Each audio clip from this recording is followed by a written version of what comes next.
গ্রামে রাত্রিবেলা হঠাৎ করে এক অচেনা ব্যক্তির আগমন ঘটল। আরে দাদা, আপনি কে বলুন তো?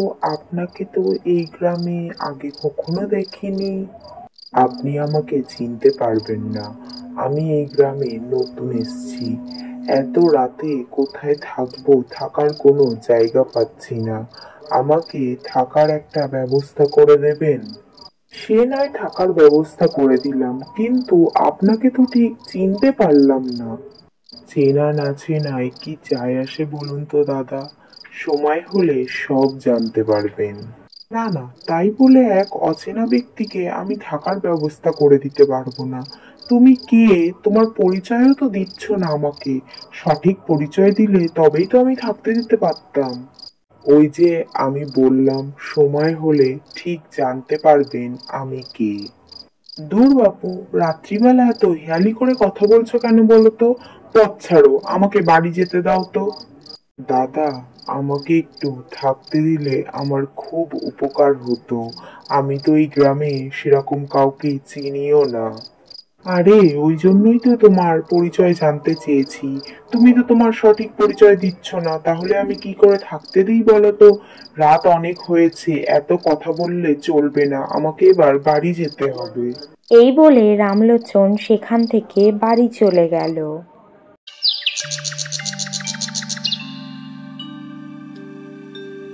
জানো কাকা, কাল রাতে না গ্রামে এক অচেনা ব্যক্তি ঢুকেছে। আমার সাথে রাস্তায় দেখাও হয়েছিল। আমার কাছে থাকতেও চাইছিল, কিন্তু তার নাম ঠিকানা পরিচয় কিছুই বলতে চাইলো না। ওই জন্য আমি থাকার জায়গাও দেইনি তাকে। কি বলছিস কি? একটা অচেনা ব্যক্তি গ্রামের মধ্যে ঢুকে পড়লো আর আমরা কেউ জানতেও পারলাম না? কেমন দেখতে সেই ব্যক্তিকে? দেখে তো ভালো ভদ্র গোছেরই মনে হলো। একটা নীল রঙের পাঞ্জাবি পরা ছিল, চোখে আবার চশমাও ছিল। কথাবার্তাও খুব ভালোভাবেই বলছিল, কিন্তু যখন তার পরিচয় জানতে চাইলাম তখন সে বলল সব পরে জানতে পারবি। কি যে বলে কিছুই বুঝতে পারলাম না। তাহলে তুই তো কাল রাত্রে তাকে থাকতে দিলি না। সে রাতটা কাটালো কোথায়? সেটা আমি কি করে বলবো? আমি তো সেখান থেকে চলে গেলাম। সে এখন রাত কাটালো কোথায় সেটা তো আমি জানি না। না না, এটা কিন্তু তোর খুব অন্যায় হয়েছে। তুই তাকে থাকতে দিতে পারতিস। বেচারা অচেনা লোক এই গ্রামে এসে বিপদে পড়ে তোর কাছে একটু সাহায্য চেয়েছিল, আর তুই তাকে সাহায্য করলি না। আরে কাকা, তুমি কেমন কথা বলো তো? একে তো রাত্রিবেলা, তার উপরে এক অচেনা ব্যক্তি, তার পরিচয় জানতে চাইছি, সে কিছু বলতেও চাইছে না। তাকে কি করে বাড়ি নিয়ে যাই বলো তো? এখন যা দিনকাল পড়েছে, বাড়ি নিয়ে যাওয়া সম্ভব পরিচয় না জানলে? বলো তুমি। সেটা অবশ্য তুই ঠিক কথা বলেছিস, কিন্তু তুই চেহারার যা বর্ণনা দিচ্ছিস আমার তো একটু চেনা চেনাও লাগছে। দেখি আমার সাথে দেখা হয় নাকি।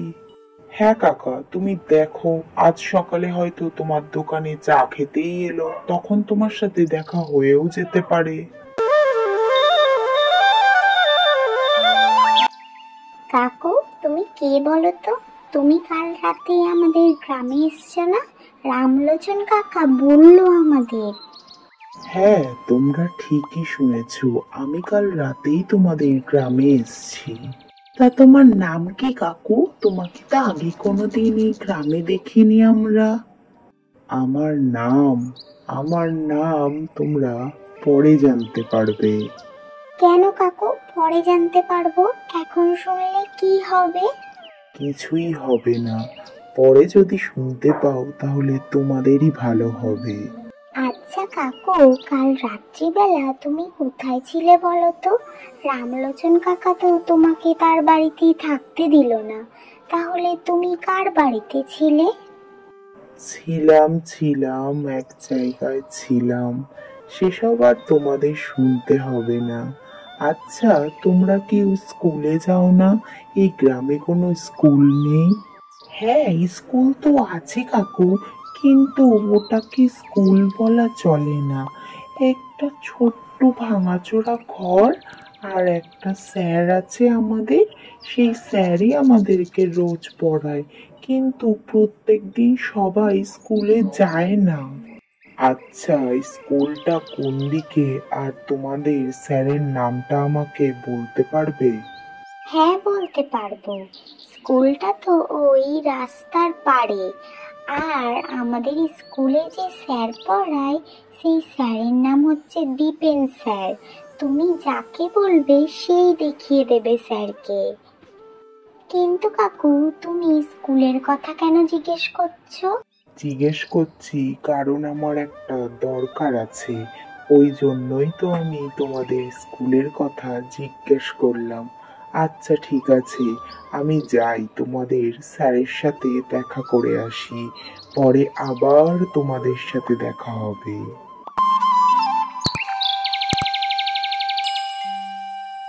আপনি কি সেই অচেনা ব্যক্তি?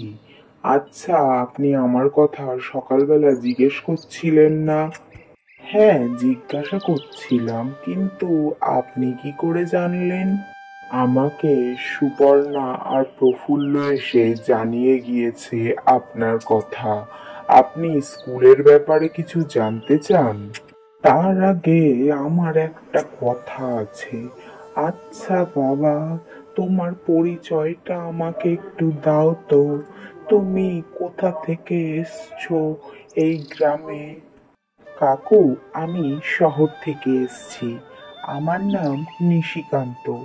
আমি আগে এই গ্রামেই থাকতাম, কিন্তু এই গ্রামে কোনো স্কুল ছিল না বলে আমার বাবা মা আমাকে ছোটবেলায় এই গ্রাম থেকে শহরে নিয়ে চলে যায়। ওই জন্য আমি বড় হয়ে নিজে উপার্জন করতে শিখে এখন আমার মন চেয়েছে এই গ্রামে একটা নতুন স্কুল গড়িয়ে দেব ছোট ছোট বাচ্চাদের জন্য। কি বলছেন কি আপনি? আপনি এই গ্রামের জন্য স্কুল গড়িয়ে দেবেন? তাহলে তো এই গ্রামের বাচ্চারা এবার পড়াশুনো করতে পারবে আর পড়াশুনোও শিখতে পারবে। হ্যাঁ, এই স্কুলের জন্যই আমাকে এই গ্রাম ছেড়ে চলে যেতে হয়েছিল। আর যাতে কোনো বাচ্চাদের এই গ্রাম থেকে চলে না যেতে হয়, তাই আমি এই গ্রামে একটা স্কুল গড়িয়ে দেব। এতে ছেলে মেয়েদের ভবিষ্যৎও উজ্জ্বল হবে। আরে বাবু, এই কথা তো সেদিন বললেই আমি তোমাকে আমার বাড়িতে নিয়ে চলে যেতাম। সেদিন আমি কতবার জিজ্ঞাসা করলাম তোমার পরিচয় কি, কিন্তু কিছুতেই বলতে চাইলে না। ওই জন্যে আমি চলে গেলাম। তাতে কি হয়েছে? আপনি যেটা করেছেন সেটা একদম বুদ্ধিমানের কাজ করেছেন। কারণ কোনো অচেনা ব্যক্তিকে যদি পরিচয় না জানা সত্ত্বেও বাড়িতে থাকতে দিতেন, এটা কিন্তু ঠিক দেখাতো না। ওই জন্য আমার কাছে আপনি ঠিক কাজটি করেছেন। আরে নিশিকান্ত বাবু, আপনি এই কথা বলে আমাকে একদম লজ্জা দেবেন না। ঠিক আছে ঠিক আছে, অনেক কথা হয়েছে। আমি কাল থেকে স্কুল করানোর কাজে হাত দিতে বলবো।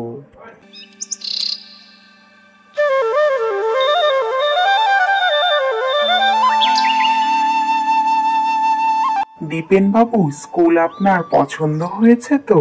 কি বলেন না নিশিকান্ত বাবু, এই স্কুল আবার আমার পছন্দ হবে না?